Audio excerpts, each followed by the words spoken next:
Assalamualaikum warahmatullahi wabarakatuh. Kami dari kelompok 7 akan mempresentasikan hasil kelompok kami. Sebelum itu, kami akan memperkenalkan anggota kelompok kami. Yang pertama, saya Nadia Desukma dengan NIM 11220 sebagai moderator. Saya Alvita Amalia Mutafida dengan nomor NIM 11 2003 sebagai narasumber 1. Saya Lina Juliana dengan NIM 11213 sebagai narasumber 2. Dan saya Siti Mauli Nikmah dengan NIM 11224 sebagai notulen. Pendidikan masa pencerahan Aufklärung. Gejala-gejala baru muncul pada abad ke-18, terutama pada pertengahan kedua dari abad itu. Seluruh kegiatan manusia saat itu ditunjukkan kepada usaha mengadakan pencerahan terhadap abad ke-8. Abad ke-8 ialah abad pertengahan yang roh zamannya dianggap berakhir setelah abad ke-18 tiba. Pada masa ini, manusia ingin bebas dan ikatan gereja dan tradisi. Hasilnya gereja dan negara terpisah. Dalam pendidikan dituntut agar negara yang harus menyelenggarakan pengajaran terutama bagi rakyat umum, lepas sama sekali dari pengaruh gereja. Tuntutan ini baru berhasil pada akhir abad ke-18. Seluruh gerakan rohaniah ada dalam pembagian lapangan itulah yang disebut sebagai pencerahan yang telah menguasai alam pikiran orang di Eropa Barat pada abad ke-18 dan ke-19. Dua aliran maknawiyah yang berkembang dan saling mempengaruhi saat itu adalah empirisme. Aliran ini beranggapan bahwa sumber dari segala pengetahuan dan kebenaran adalah empiri atau pengalaman. Segala sesuatu harus dicari dari bahan-bahan yang telah kita peroleh dari pengalaman kita sendiri. Paham ini berasal dari Inggris, dipelopori oleh Francis Bacon 1961 sampai 1626. Dalam paham ini, barang siapa yang menghendaki ilmu pengetahuan harus mengadakan penyelidikan sendiri. Ia harus mencari gejala-gejalanya, kemudian menyusunnya dengan teliti dan dengan menempuh jalan induksi sampai pada hukum-hukum yang umum.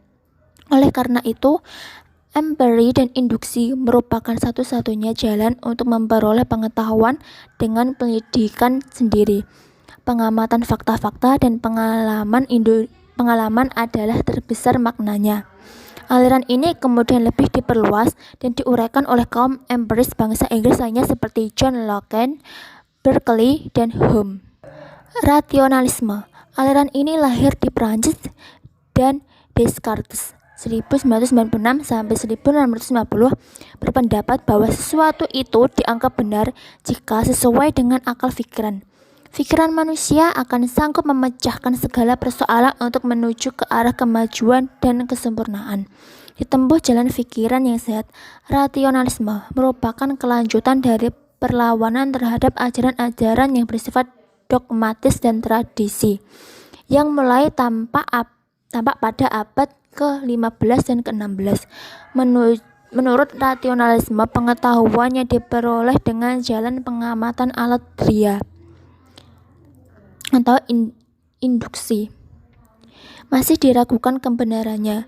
Yang jelas dapat dipercaya adalah kenyataan bahwa manusia itu berpikir. Ia berpikir dengan akalnya, maka akal budinya itulah yang berkuasa dalam hidupnya. Penyebab manusia berpikir tidak terletak pada manusia sendiri, tetapi pada Tuhan yang mengatakan hal itu adalah budi atau akal kita. Budi itulah yang menetapkan norma-norma hidup. Rasionalisme menempatkan budi itu di atas wahyu ilahi. Budi menetapkan apa yang dapat kita terima dan apa yang tidak, juga di lapangan agama. Sistem persekolahan arus pemikiran humanistis. Pendidikan humanistis adalah pendidikan yang didasarkan oleh filsafat humanis, yakni pendidikan yang memanusiakan manusia. Hal ini dimaksudkan pembelajaran yang dikembangkan berpijak pada teori belajar. Humanistik memiliki ciri-ciri humanis, yaitu untuk mencapai kemanusiaan transprimordial berupa kemampuan untuk menghormati martabat keutuhan dan hak-hak asasi sesama manusia, tidak pandang apakah ia termasuk golongan primordial, suku, daerah, agama, bangsa sendiri atau lainnya. 1. Konsep pendidikan humanis religius. Konsep pendidikan humanis religius adalah konsep pengembangan pendidikan yang memadukan filsafat humanis dan konsep pendidikan religius. Jadi, konsep pendidikan ini adalah bagaimana pendidikan mampu memanusiakan manusia dan menjunjung tinggi hak asasi manusia tanpa meninggalkan nilai-nilai religius. Pendidikan humanis sekuler. Diskursus tentang relasi antara manusia dan agama paling tidak melahirkan dua konsep pemikiran. Pertama, pendapat yang meyakini bahwa agama dapat dijadikan inspirasi hidup dan solusi atas berbagai problematika manusia. Habermas 2006-1932. Dan kedua, pendapat yang meyakini bahwa manusia mampu menyelesaikan berbagai persoalan tanpa melibatkan agama. Selanjutnya saya akan melanjutkan penjelasan dari teman saya Alvita. Sistem persekolahan arus pemikiran rasionalisme. Rasionalisme dengan karakteristiknya yang lentur mampu menerobos masuk ke dalam berbagai pergerakan dan memberi kontribusi sejalan dengan kebutuhan zamannya. Meskipun memang tingkat manfaatnya sangat tergantung dari para pengawal dan penggunanya. Rasionalisme memberi dinamika mulai dari Renaissance, pencerahan hingga reformasi agama. Dalam hal ini reformasi gereja yang dimotori oleh para agamawan yang rasionalis. Rasionalisme mendorong munculnya era The Age of Genius. Dalam abad 17 peradaban Eropa lahir berbagai prestasi besar yang diciptakan oleh manusia-manusia jenius. Karena itu, sementara kalangan sejarawan sepakat menamakan abad ke-17 tersebut dengan The Age of Genius. Mereka memberikan sumbangan besar kepada peradaban Eropa yang pengaruhnya kemudian dirasakan di berbagai belahan bumi dalam berbagai bidang kehidupan. Abad ini juga merupakan periode yang menjembati antara periode Renaissance dan gerakan Aufklärung. Dalam abad ini sebagai abad kelahiran dan kebesaran rasionalisme, tak mungkin dikesampingkan peran pemikir besar René Descartes tahun 1596 sampai 1650, filosof kelahiran Prancis dan meninggal di Stockholm, Swedia, dalam memantapkan wacana rasionalisme. Karena perannya itu, banyak kalangan menyebut René Descartes sebagai bapak dari filsafat modern, the father of modern philosophy. Dari negeri ini pula kita kenal Blaise Pascal, seorang pengkritik aliran rasionalisme sebagai mazhab epistemologi, sekaligus pengagum pemikiran Descartes. Nicolas Malebranche yang berusaha mendamaikan rasionalisme dengan tradisi pemikiran Yunani memberi corak tersendiri dalam wacana rasionalisme Eropa saat itu. Rasionalisme pematangan Renaissance melalui pencerahan. Sebagaimana hampir semua periode dan pergerakan dalam sejarah peradaban, pencerahan Aufklärung sulit untuk diposisikan dalam lokus dan tempus tertentu secara pasti dan tepat benar. Karakteristik pencerahan telah mendapat inisiasi persiapan dari periode-periode dan gerakan-gerakan yang mendahulunya. Renaissance telah menginisiasi dengan bidang pengetahuan dan filsafat dalam berjuang melawan otoritas gereja atau agama. Ia juga membuka jalan bagi penemuan-penemuan. Ia juga menginisiasi semangat realisme dalam politik dan kajian kemasyarakatan. Pada sisi inilah dapat dilihat adanya kelanjutan dan hubungan keterpengaruhan wacana dalam periode sejarah. Faktor terpenting munculnya gerakan pencerahan adalah penemuan-penemuan besar dalam bidang ilmu pengetahuan dalam abad ke-17. Momentum kelahiran gerakan pencerahan berawal sejak terbitnya karya terbesar Isaac Newton, Principia Mathematica. pada tahun 1687. Sejak saat itulah gerakan ini eksis dan berkembang dengan pola-polanya tersendiri dalam sejarah 25.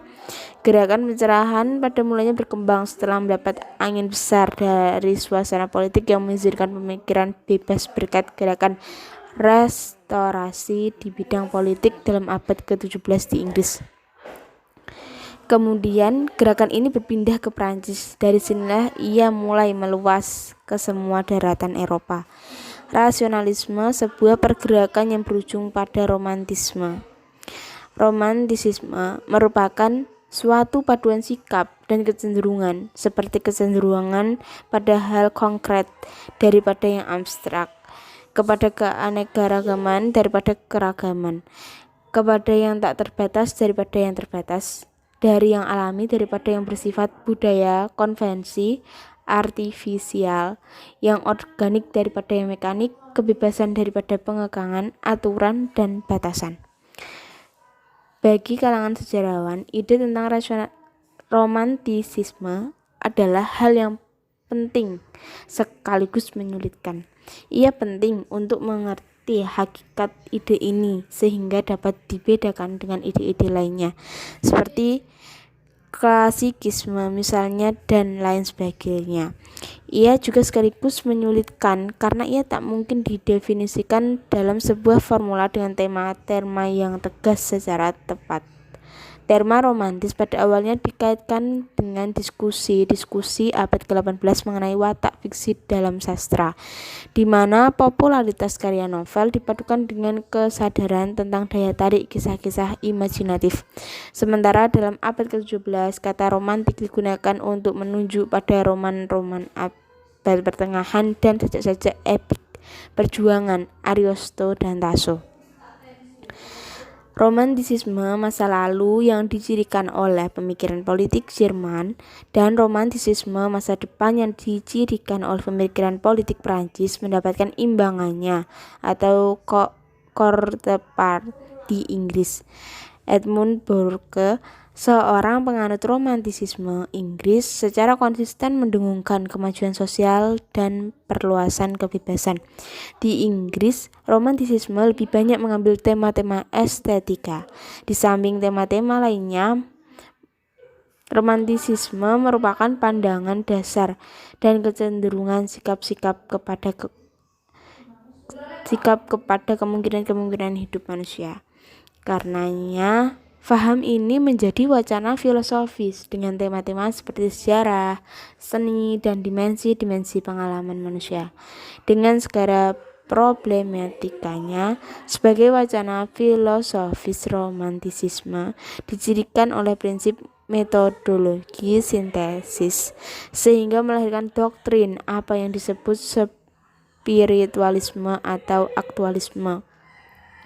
Dalam arti bahwa pandangan ini menjadi esensi manusia dapat mencakup sejenis aktivitas nilai yang kreatif. Pemikiran filosofis romantisisme tidak lepas dari sumbangan ide Immanuel Kant tentang kritiknya atas rasio murni atau pure reason, yang hal ini sedikit banyak mendukung tujuan romantisisme untuk menciptakan room for faith. Dan dalam konteks ini juga ia membedakan rasio atau reason dengan akal budi, understanding. Beberapa filosof idealis Jerman setelah Kant seperti Fichte dan Hegel tampaknya memiliki andil besar bagi kejayaan romantisisme. Sekian presentasi dari kelompok kami. Semoga materinya bisa bermanfaat buat kita semua. Kurang lebihnya mohon maaf. Wassalamualaikum warahmatullahi wabarakatuh.